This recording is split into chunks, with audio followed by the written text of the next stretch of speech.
동생이 이제 35. 자립심 없이 이제 나이만 차고 아직도 육아를 엄마 30년 넘게 하고 있다고 봐요. 35인데?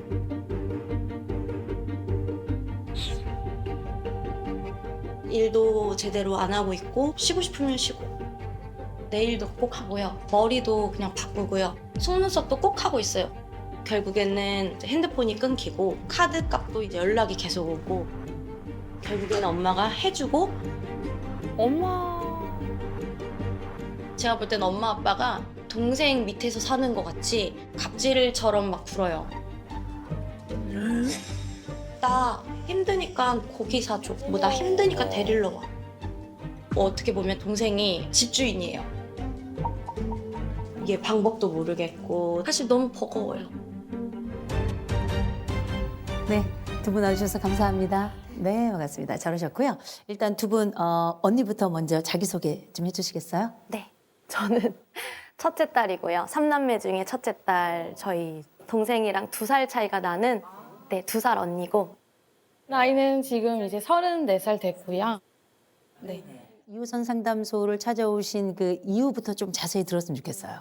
일단은 제 동생은 정기적으로 일을 꾸준히 다닌 적이 없어요. 네. 네, 제가 생각하는 정기적이라 하면 막 3년, 5년도 아니고 사실상 1년 정도라도 좀 한 직장에서 꾸준히 다니고 준비하는 과정이 있었으면 저는 이렇게 사실 불만은 없고 걱정도 좀 덜했을 것 같아요.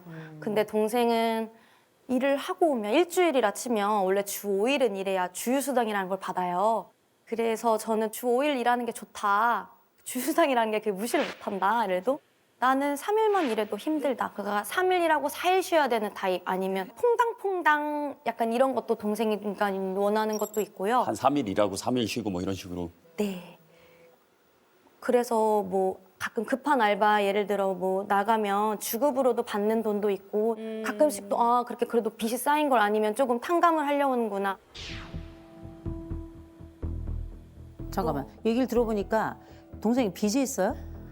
정확한 빚은 없고요. 왜냐하면 핸드폰비가 밀리면 그게 이제 2달, 3달 밀리면은 통신이 끊기는데 끊기기 전에 그거를 이제 엄마가 통신비를 이제 내주려고 하는 거예요. 근데 그게 끊기게 되면 다시 일자리 구하기가 어렵지 않겠냐. 전화도 받아야 되고 면접도 가야 되고 이런 악순환이 계속 이렇게 지속이 됐었는데 2~3달이 밀리면은 원래 한 30만 원 정도? 그렇게 많이 되죠. 내도 그 정도라고 생각해야 되는데 제 동생은 또 소액 결제를 하다 보니까 그놈의 소액걸제. 그게 100만 원 단위가 되고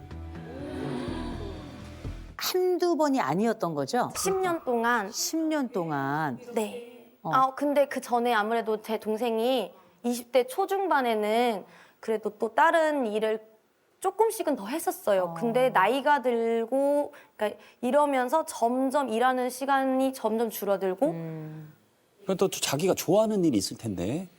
그래서 제 동생은 네일아트 자격증도 있고요. 그 전에 20대 때 따놨고요. 그걸로 일을 또 하다가 이제 그만둔 상태였어요. 그 이후에는 뭐 카페도 일을 해봤고 그런 올리브땡 막 이런 데도 화장품에 이런 거 꾸미는 거에 관심이 좀 많은 것 같아서 지금 얘기를 들어보니까 동생이 또 그냥 마냥 무기력한 게 아니라 본인이 네. 좋아하는 게 분명히 있고 그러니까. 본인이 잘하는 게 있어요. 근데 막상 일을 시작하면 또 성실하게 잘할 수 있는 거 아니에요, 이거?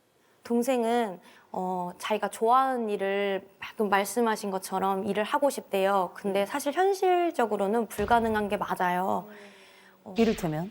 좋아하는 일만 예를 들어 자기가 카페를 하고 싶대요. 카페는 사실상 엄청 바쁠 땐 엄청 바쁘잖아요. 근데 그런 걸 생각 안 하고 나는 커피 냄새 예를 들어 이런 식으로 그 내가 화장품을 좋아하니까 거길 가면 화장품에 관련된 걸면 내가 행복하겠지 하지만 엄청 많은 재고 관리도 해야 되고 손님들한테 인사도 해야 되고 많이 바쁘잖아요. 그러니까 그러다 보니까 지치는 거예요. 그래서 제가 볼 때는 그래서 일을 또 오래 못하는 이유도 있는 것 같아요. 그 영상 보니까 뭐 네일 아트도 하고 이런다는데 그거는 누구 돈으로 모아둔 돈으로 하는 건가요? 아니면 저희 엄마랑 저랑 항상 하는 의문이긴 한데요. 집에 계속 1달, 2달 있었는데 갑자기 나갔다 와요. 그러면 머리도 하고 오고 속눈썹도 하고 오고 네일 아트도 하고 오고 엄마도 물어본대요.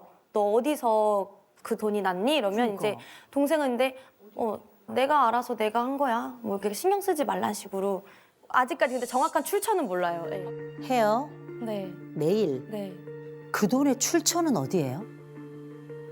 근로장려금 받은 걸로도 최근에 생활을 했었고요. 어느 정도 좀 해야겠다는 선이 있으면 그때서야 좀 하지 막 맨날 나 머리 할 거야 머리 이러지는 않거든요. 근데 정말 여기서 이제 핵심적인 건 뭐냐면 지금은 무슨 돈으로 살아가고 있어요? 지금은 딱히 네, 제가 네. 다른 질문을 바꿔볼게요. 어쨌든 지금 현재 일을 하고 계세요? 아니요. 안 하고 네, 계시고? 네. 그러면 최근에 일을 했던 건 언제예요? 마지막에 일을 했던 건? 작년 8월 달에. 작년 8월이요? 네. 조금 되긴 됐네요. 그 사이에 이제 근로장려금 받으시고 집에서 그럼 집안일은 좀 하나요? 뭐 이렇게 뭐 엄마. 그 집안일을 하다가 또 엄마랑 싸우게 되는 거예요. 한 집에 사니까. 예. 사실 생활비를 드리는 것도 아니고 더 죄송스러워서라도 아니면 감사해서라도 조금 더 도와드리거나 아니면 쥐 죽은 듯이 조용히 살 것 같거든요. 그치 눈칫밥을 그게 먹으면서 일반적인 약간. 거라며. 그게 일반적이죠. 근데 그런데 만약에 엄마가 누구 지인이 오신대요. 지인이 오시면 엄마가 빨래 건조대를 치우고 싶으신 거예요. 그렇지. 지저분하니까. 예, 한쪽이 좀 어. 안 보이는 데다. 그럼요. 근데 제 동생도 자기 집인 거예요. 엄마도 자기 집이고. 주인의식이 있으시구나. 네, 그래서 빨래 건조대를 왜 여기다 치워? 빨래 건조대가 원래 여기 있어야 되는 자리야.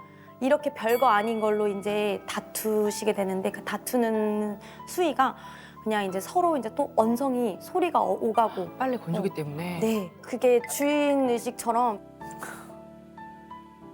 아빠가 이제 퇴근하시고 오실 시간에 항상 엄마는 이제 저녁을 차려드리는데 근데 제 동생은 또 생선 냄새에 이제 냄새 좀 민감해갖고 냄새 나는데 왜 생선 구웠어? 나 이 냄새 싫어하는 거 몰랐어? 계속 그러니까 어머님이 얹혀 산 느낌이네. 부모님이. 제 동생이 제가 여기 나온 이유가 그 폭언 이 수위가 점점 세지는 거예요. 년이 갈수록 나이가 들수록 욕 같은 건 어느 나. 정도? 욕도 하고요. 욕. 아니, 따님이 동생이 엄마한테 정말 심한 욕을. 뭐 지금 하고 있어? 뭐 약간 미친 땡뭐 아, 엄마한테. 그, 아. 한 달 전쯤에 이제 전화가 왔어요. 엄마한테 뭐 일이 있어갖고 잠깐 와라 이래갖고 그래서 또 갔는데 고기를 엄마가 갑자기 저녁을 먹고 가라는 거예요. 밖에서 외식하겠다고. 근데 저는 빨리 집에 가고 싶었어요. 다음에 오고 싶었어요. 그때 이제 제가 간다고 하니까 엄마 그럼 집에서 밥 먹어야겠다 이랬는데 옆에 제 동생이 있었잖아요. 제 동생은 외식 나가는 줄 알고 좋았던 것 같아요. 근데 동생이 이제 엄마한테 엄마 왜 나 무시해? 갑자기 이렇게 된 거예요. 제 동생 빼고 다 이렇게 일제히 다 거기를 쳐다보면서 너무 놀래갖고 거기서 이제 엄마가 뭘 내가 널 무시하냐 그만해라 너 조용히 안 해? 약간 이런 식으로 이렇게 조금 그랬어요. 그치. 사이도 있으니까 애들도 있고. 근데 제 동생이 이제 거기서 그치지 않고 뭐 내가 모르는 줄 알아? 엄마 항상 날 개무시해? 약간 이런 식으로 막 하는데 저도 거기서 네. 그래서 이제 다시 이제 오늘은 가족 회의를 해보자 이러고 이제 한 4시간을 이렇게 동그랗게 모여 앉아서 동생한테 얘기를 했어요. 근데 제 남편도 원래 항상 좋은 말만 해줬거든요. 근데 이제 처제 이거는 진짜 아닌 것 같아. 근데 처제가 그렇게 말하는 것도 폐륜이라는 단어가 맞아. 네. 이렇게 좀 세게 말을 했어요. 네. 저는 그거에 대해서 할 얘기가 있습니다. 네, 말씀해 주세요. 저가 그거에 대해서는 4대 1로 제 입장에서는 저한테 공격을 하니까 그 상황이 제가 좀 무서웠었나 봐요. 그냥 한마디로 모르는 사람 앞에서 그냥 알몸으로 있는 약간 아무것도 안 입고 있는 그런 격이 된 것 같아서 수치심이 느껴진 거네요. 네. 그냥 그때는 저가 잘 얘기를 못했던 상황이었던 것 같아요. 저는 그 생계 돈 버는 것도 중요하지만 저는 그거보다 더 먼저는 엄마와의 관계를 폭언, 폭력 폭력도?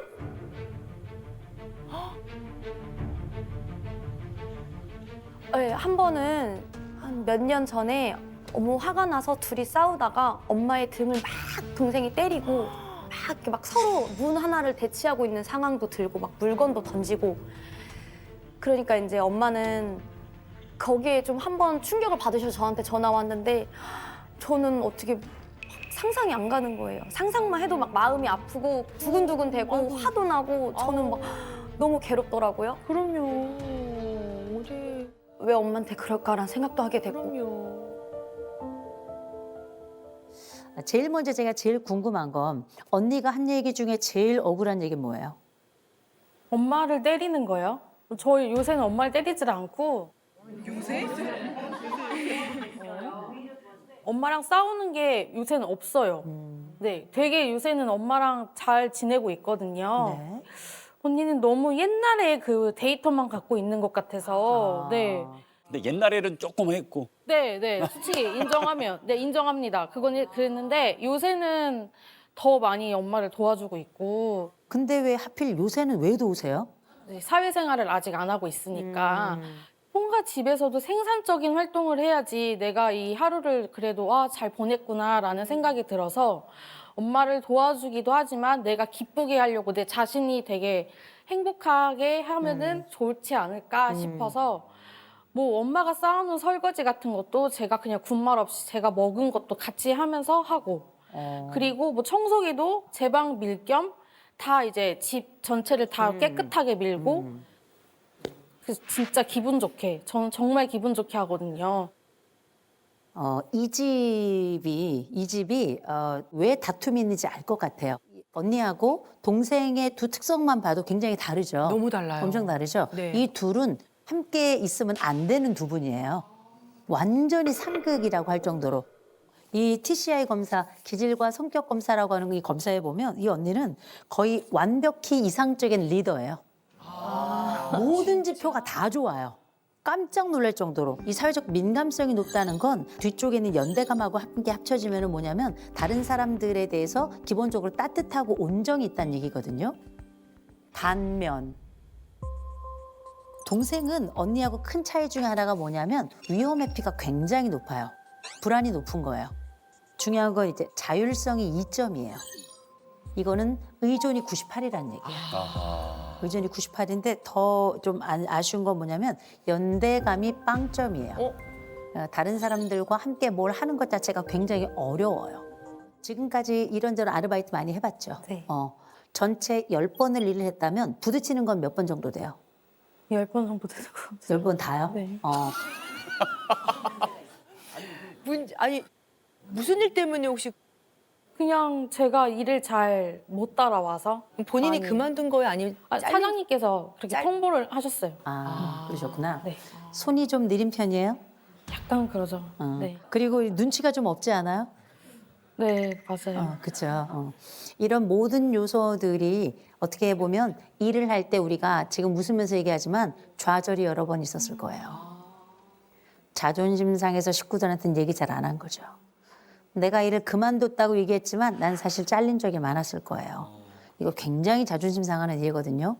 그래서 이런 분들을 보통 저희 이 검사 현장에서는 뭐라 그러냐면 길 잃은 어린 양이다. 그래서 어디로 갈지 몰라서 쩔쩔매고 내가 지금 가는 방향이 맞는지도 모르겠고 가서도 머리를 부딪히면서도 자기 통증을 너무 크게 또 느끼는.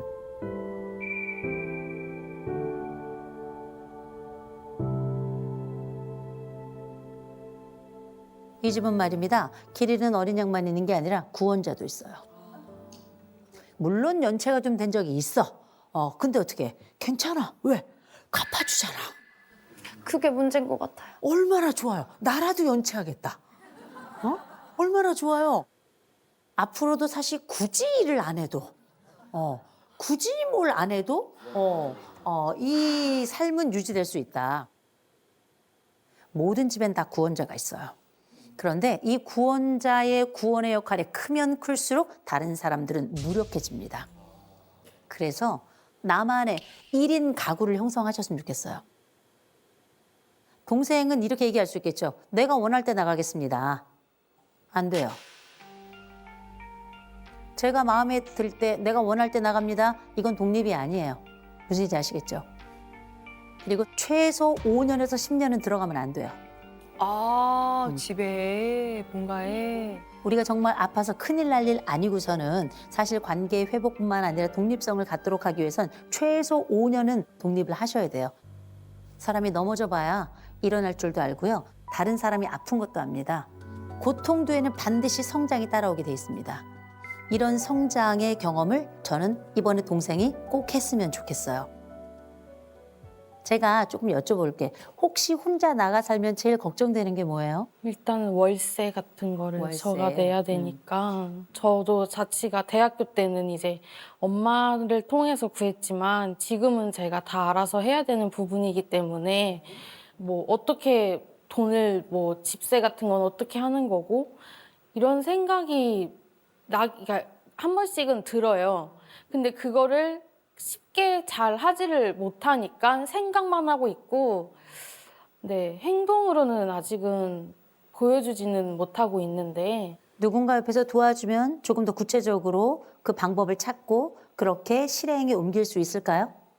저는 그렇게 생각은 하는데, 가족들이 함께 모이셔가지고 기본 보증금은 해줘야 돼요. 지금 돈이 없잖아요. 보증금 해주고 그리고 기본 첫 달 월세는 해주시고 나머지는 일을 해서 갚아 나가는 방식으로 해야 되겠죠. 그죠? 그러면 지금까지 했던 일 중에 제일 잘 맞았던 일은 어떤 일이에요? 저는 물류센터에서 일하는 게 제일. 물류센터. 네. 그 일 할 때 너무 힘들진 않았어요? 아니요, 좀 재밌었어요. 재밌었어요? 네. 그거 왜 그런 줄 아세요? 다른 사람하고 일할 필요 없거든. 물류센터는 딱 나에게 주어진 일을 가서 그 일을 맞추어서 가지고 오고 그다음에 딱 정리해서 그 재배치하면 되는 거거든요. 그래서 그건 일, 곧 물건하고만 일하면 돼요. 사람하고는 일 안 해도 되는 거거든요. 괜찮아요. 물류센터를 가던 3일 일하고 잘리든 상관없어요. 내가 3일 만에 잘렸으면 다음번에 4일 만에 잘리면 돼요.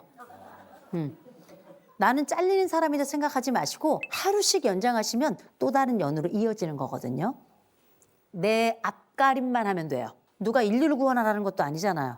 자기의 생계 해내면 돼요. 그러면 괜찮은 거예요. 이거 할 수 있어요? 네. 제가 동생에게 좀 드리고 싶은 말씀 뭐냐면 엄마하고 그전에 대화를 하다 보니까 엄마의 등을 때리기도 했고 심지어 정말 상욕을 한 적도 있죠. 엄마한테 사과하세요. 그건 사과해야 되는 거예요. 내 친구가 나에게 그렇게 해도 사과를 할 일이죠. 그렇죠? 네. 그런데 나를 낳아준 근원에게 상욕을 하는 건 반드시 사과할 일이에요. 다시는 그런 일이 있으면 안 돼요. 제가 그래서 여쭤볼게요. 언니는 동생의 이런 새로운 선택과 다짐 믿을 수 있을까요? 네. 어우, 좋아요. 언니가 이렇게 아주 선명하게 네라고 대답을 했는데 동생은 어때요? 언니가 네라고 대답하니까요? 약간 의외의 답변을 들었습니다. 의외의 답변? 언니가 어떻게 얘기할 거라고 생각했어요? 그냥 좀 생각은 해보겠습니다라고 하는 줄 알았어요. 제가 볼 땐 언니가 동생이 조금 자주 연락을 해주셔야 될 것 같아요. 잘 지내고 있어? 그러면 응 하거든. 잘한다. 진짜 너 멋있다. 엄지척 커피 쿠폰 하나 뿅. 그렇죠? 이게 언니죠. 그죠? 충분한 독립을 축하해주면서 충분히 함께 기뻐하고 그렇게 그 상황을 같이 만끽하는 거. 그렇게 점점 좋아졌으면 좋겠습니다.